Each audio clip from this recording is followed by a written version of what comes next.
भक्त ईश्वर और असुर हमने बनाए।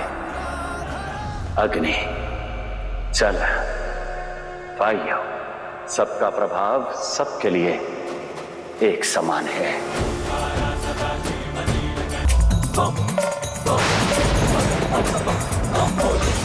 इस रोग का उपचार कभी नहीं ढूंढ पाओगे तुम लोग। और वैसे भी ये देवता तो असुरों को छलने में पारंगत है ना असुर माता? देखना, इस बार ऐसा खेल खेलूंगा कि चकित रह जाएगा हर लोग। कोई समझ नहीं पाएगा कि कब, कहां, कैसे, किस पर घात हुआ। मुझे अंधकार, अकेलापन, अज्ञात का दंश दिया था ना इन देवताओं ने।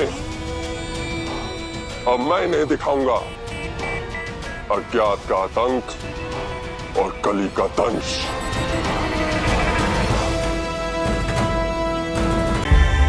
जानती हैं देवी, ममता एक स्त्री का सबसे बड़ा अस्त्र होता है। और आप केवल गणेश की माता नहीं है,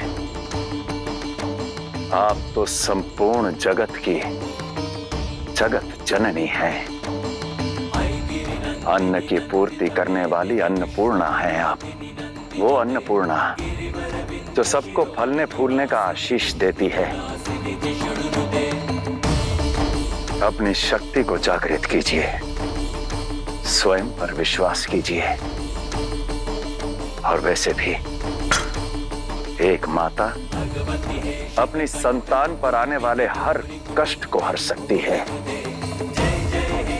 इतनी शक्ति रखती है ना?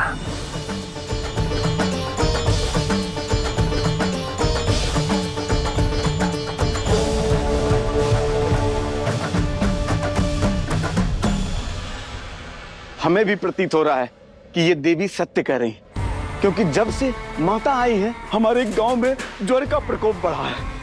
वाह मित्र, ये माता के ही ज्वर का जड़ है। हाँ हाँ, सब माता के कारण हुआ है। शांत हो जाइए, शांत हो जाइए। क्या कह रहे हैं आप? भला जगत जननी अपनी ही संतानों को ये कष्ट क्यों देगी? यह देवी झूठी है, मिथ्या कह रही है। ये क्या कह रहे हो तुम? तुमसे तो कुछ हुआ नहीं। जिन्होंने हमारी संतान को बचाया उन्हें तुम झूठी कह रहे हो। हमें तुम्हारे किसी भी तरह की सहायता की आवश्यकता नहीं है वैद्य। अगर अपने प्राण प्यारे हैं तो निकल जाओ हमारे गांव से। मेरी बात निकालो हमारे गांव से। चलो निकलो यहाँ से। अरे चाहिए तुम्हें निकालो यहाँ से। लाइए लाइए लाइए।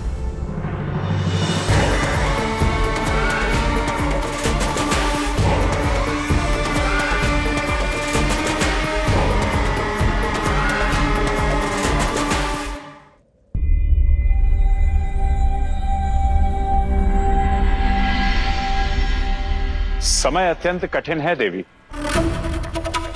हमें सावधान रहना होगा, एक दूसरे का ध्यान रखना होगा। एक भी भूल स्थिति को और जटिल बना सकती है। अभी ये ज्वर का प्रभाव केवल ताप तक सीमित है, किंतु धीरे धीरे ये ताप, ये ज्वर कैसा रूप लेगा इसका किसी को कोई आभास नहीं है।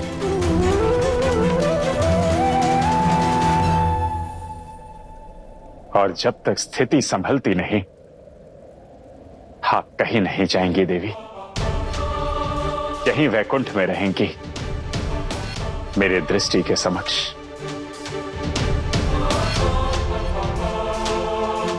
न जाने ये ज्वर कितना घोर है, कब तक रहेगा, कैसे बीतेगा।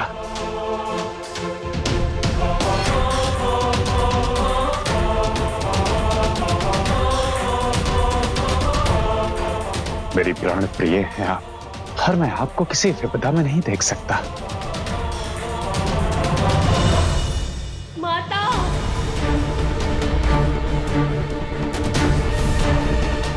ये तो किसी भक्त की पुकार है नारायण। मेरा पुत्र भी ज्वर से पीड़ित है। माता आई है। माता आई है अर्थात नारायण धरतीवासी जगत जननी देवी पार्वती को ही इस ज्वर की जननी समझने लगे हैं। तिथि के बहकावे में आकर वो उन्हें ही दोषी मानने लगे हैं। आदिशक्ति को, किंतु क्यों नारायण? सबके कष्ट हरने वाली आदिशक्ति पर ये लालछन क्यों? और असुर माता तिथि ये सब क्यों कर रही हैं? सरल सा नियम है देवी। जैसे जैसे भक्त का अपने भगवान पर विश्वास बढ़ता है,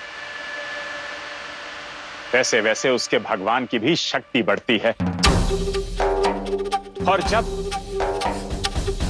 वो विश्वास क्षीण होता है, डगमगाता है, तो असुरों का बल बढ़ता है। इस क्षण तिथि उसी बल का प्रयोग कर रही है। गांव वालों के डगमगाते विश्वास और भयभीत हृदय को दूषित कर रही है। मैं तो ऐसे संसार की कल्पना भी नहीं कर सकती नारायण, जहाँ भक्त भगवान को भूलकर असुरों को अपनाने लगेंगे। जानती है देवी,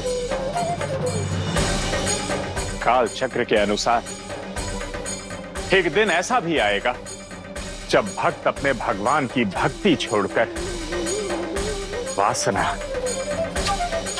और द्रव्य के समुद्र में डूब जाएगा। अपने ईश्वर को त्याग कर असुरों को अपनाएगा और उस युग को ये संसार कलयुग कहेगा। कलयुग कहेगा। कलयुग कहेगा।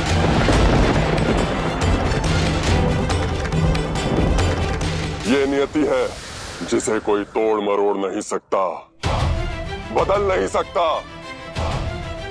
कली का आना निश्चित है, कलयुग का आरंभ निश्चित है। जो कोई नहीं कर पाया वो कली ने कर दिखाया। उत्सव मनाइए असुर माता, कली की पहली जीत का, कलयुग के शीघ्र आगमन का, शीघ्र आगमन का, शीघ्र आगमन का।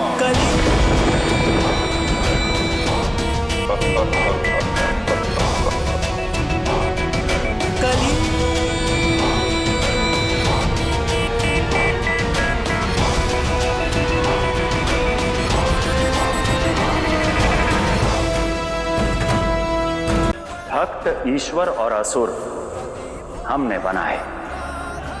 अग्नि, जल, वायु, सबका प्रभाव सबके लिए एक समान है। और अंतर करने वाले हम कौन होते हैं? कोई भी नहीं। स्मरण रहे, जब भी संकट समक्ष हो तब समाधान खोजे, दोष नहीं।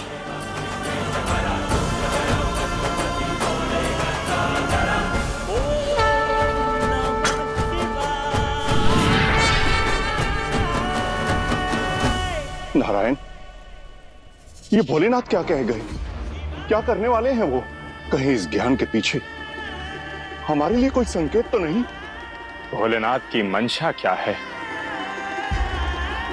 ये तो समय ही बताएगा ब्रह्मदेव। नहीं, हम इस स्थिति को समय पर नहीं छोड़ सकते। अरे महादेव है वो, कुछ भी कर सकते हैं। तो कुछ कर क्यों नहीं रहे? महाराज कली, आपने तो कहा था कि महादेव ज्वरासुर को ढूंढने के लिए जाएंगे, किंतु महादेव तो हाथ पे हाथ धरे बैठे हैं। ये उचित नहीं है, ये शुभ नहीं है। महादेव नहीं, भोलेनाथ है वो। भोले हैं, कुछ भी कर सकते हैं वो, किंतु कर नहीं पा रहे। मैंने ज्वरासुर को ऐसे स्थान पर छुपने को कहा है जहां पर शिव स्वयं उसे ढूंढ नहीं पाएंगे।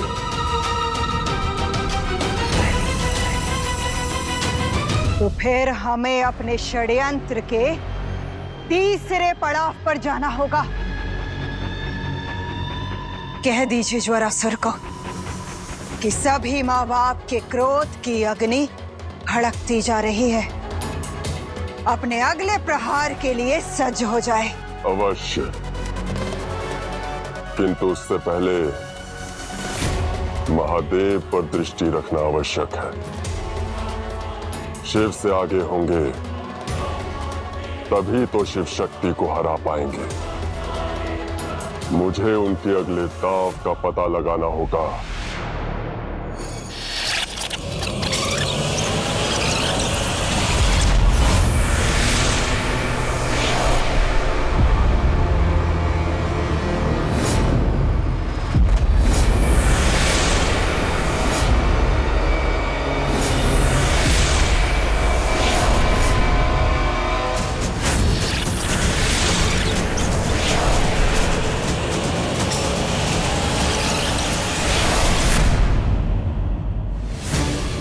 किसी भी लोक में भोलेनाथ दिखाई नहीं दे रहे।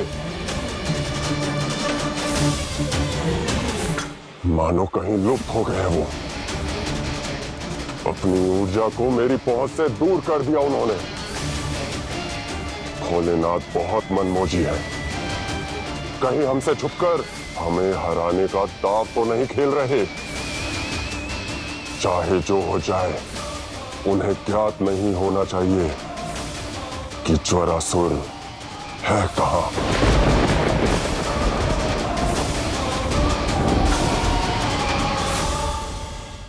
मेरे भक्त इतनी घोर पीड़ा नहीं सहेंगे। उनकी भक्ति की शक्ति कोई नहीं छीन सकता। मैं करूंगी उनकी सहायता, वो मेरी अब बात अवश्य मानेगी। तुम्हें जब देखे ना माता का नाम, देखो तुम्हारी माता ने क्या किया। माता का नाम जपने से कौन सा हमारा पुत्र बच गया, वो भी तो पीड़ित है इस पर से। कितना शक्तिहीन कर दिया है आदि शक्ति ने हमें। आज अपने ही संतानों को तड़पता देखना पड़ रहा है। सब माता के काल हुआ है।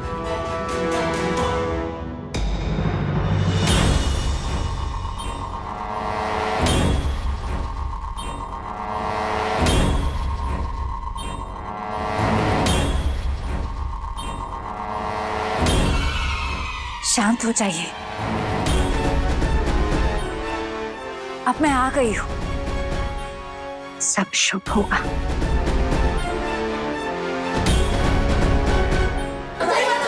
रुक जाइए भाई।